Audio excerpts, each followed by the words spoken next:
Hürmetli vatandaşlık siyalarımızı devamlaştırırız. Endiga, Çiğsağa bugün 2019 yıl 10. ayının 19. günü haftaga şembe. Endiga mavzumunda vatandaş, sizler bu mavzuga dikkat kılınlar. Sebebi biri, bu leksiya Amerika'da Wall Kuchisi gazetida e'lon qilindi. Onundaki şunun ro'yiga asosan New York'ta nashr qilingan, Xitoy tilida nashr qilingan Dünya gazeti baş maqola deb e'lon qildi.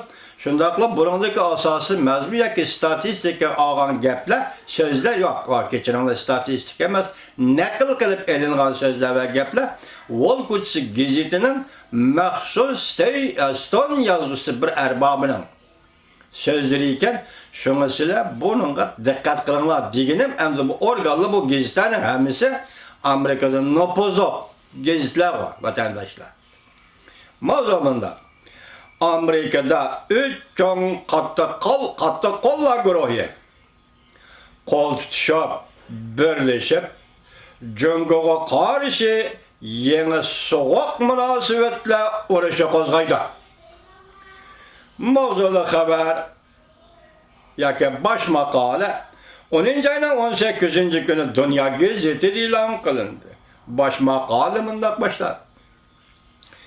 Berilgen suretten astığı, şurada bir parça suret var, suretten astığı mındak yazıldı. Jungo Amerika soğudu uğraşı qaranmaqqa to'xtagandek bo'ldi. Lekin NBA ve Shangang voqealari davomli kuchaymoqda. Amerika Jungo münasebeti belki yeni soğuk münasebetler davriga kirib keladi. Amerika Birleşme Agentliği bunu xabar qilgan. Amerika Qo'shma Shtatlarining Birleşme Agentliği. Baş maqola Dünya Gazetining. Amerika bilan Jungo garchi o'tgan hafta savdo urushini vaqtli to'xtatgan bo'lsa-mu, lekin kuzatuvchilar mundaq ko'rsatdi. Yaqinda yuz bergan Xinjiang, Shangang hamda NBA'ga aloqador voqealarning hammasi oshkorlanadiki, ikki tarafning tashlagan qadamlarining orlig'i so'g'oq munosabatlar urushiga borgan sari yaqinlab kelmoqda. Bu yerda ikki taraf Amerika Jungo taraf degan. Nişan barlıqdan mojinin belini amaldan qaldırış. Bu Jungo'nun nişan. Jungo mundaq dedi, Amerika bilan birinchi bosqichliq yozma kelishimni maslahatlashayotimiz. Wall Kuchisi gazeti maxsus Stone yozuvchisi Yevipin mundaq ko'rsatdi. Amerikada Jungo'ga qarshi azaldan 3 çoğun qattiq qo'llar guruhi var. Birinchi, iqtisod sohasi qattiq qo'llar guruhi. Bu guruh Jungo'ning chet el shirkatlariga tutgan muomalasidan norozi. Ikkinchi, davlat bexatarligi qattiq qo'llar guruhi. Bu guruh Jungo'ning geopolitikalik siyasetlerden gumon qildi. Keldimi do'stim? Endi kelyapti mana shunda. Uchinchi, kishilik huquq qattiq qo'llar guruhi. Bu guruh Jungo'ning siyosatda demokratik siyosatga va o'qituvchilarga yo'l qo'ymaganligidan norozi. Yevipin mundaq ko'rsatdi. Burun Amerika'da bu 3 qattiq qo'llar guruhi o'z oldiga ish ko'radi. Ta'siri kuchi ba'zida o'rlab, ba'zida uzilib qoladi va ba'zida davomlashadi. Lekin o'tgan yildan boshlab vaziyat jiddiy o'zgardi. Amerika shirkatlarining Jungo bozorlaridagi savdo fursatlari g'amron bo'ldi. Hamda Prezident Trumpning savdo urushi iqtisod sohasidagi qattiq qo'llarni kuchga ega qildi va iqtisod sohasidagi qattiq qo'llar guruhi davlat bexatarligi sohasidagi qattiq qo'llar guruhi bilan birlashdi. Belki Beijing dairelerinden Şincan'da Müslümanlığa muamele kılış şekli bu yiğitçe.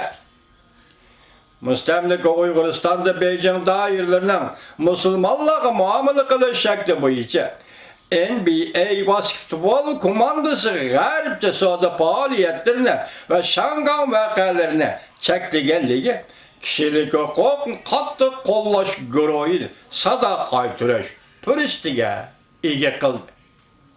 NBA degeni Amerika Koşmuş Ştatları memleketlik basketbolçular cemiyeti degen.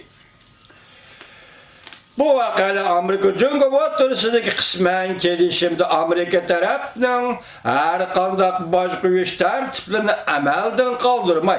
Fakat baş koyuş tertiplerini keçtirip icra kılışını keltirip çıkardı. Yukarıdaki Şincan NBA Basketbol Cemiyeti Şangay'mış vakayla. Amerika Cumhuriyeti Oturusundaki kısmen gelişimde Amerika tarafından her kandak baş koyuş tertiplerini emelden kaldırmay. Fakat baş koyuş tertiplerini keçtirip icra kılışını keltirip çıkardı. Cumhuriyet tarafı olsa Amerika'nın gezigilik mesulatlarını setip edişlerini keltirdi. Lakin kançılık miktarda setip alındı ve kaçan setip alındı bu cihette. Kuruk vədi bədi. Bu kuruk vədi bir iş, əsl cüngüçü vədi bir işten ha. Yevi pen bundan gösterdi. Üç çoğun katı kolla göre koşulup, kol tutuşup, besim işletkende Amerika hükümeti cüngü karatkan tizgilleşlerden boştalmaydı. Cümleden pen texniki mesulatlarını eksport kılış ne, karar ne, keçkip, belki teknik mesulatlarını eksport kılış karar ne, tizimlik önümü öz çıkalıdı. Başka tizgilleşini çekleş o bu.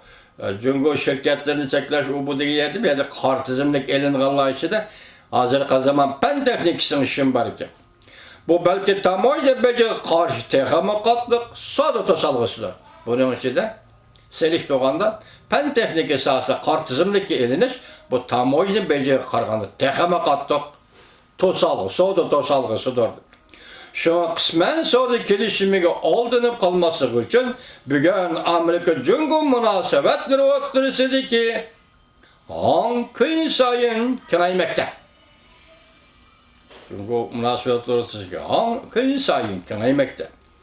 Amerika'da el-rayını sınaştan 8. aydaki neticesiyle karaganda Cumhuriyeti Rusya ve Çavuşen'e okşar Amerika'nın düşmeni dep qaraydigan Amerikalıkların sani 6'sı beraberge. Yani Amerika'da 60% yetti deydi bu haberin yaki.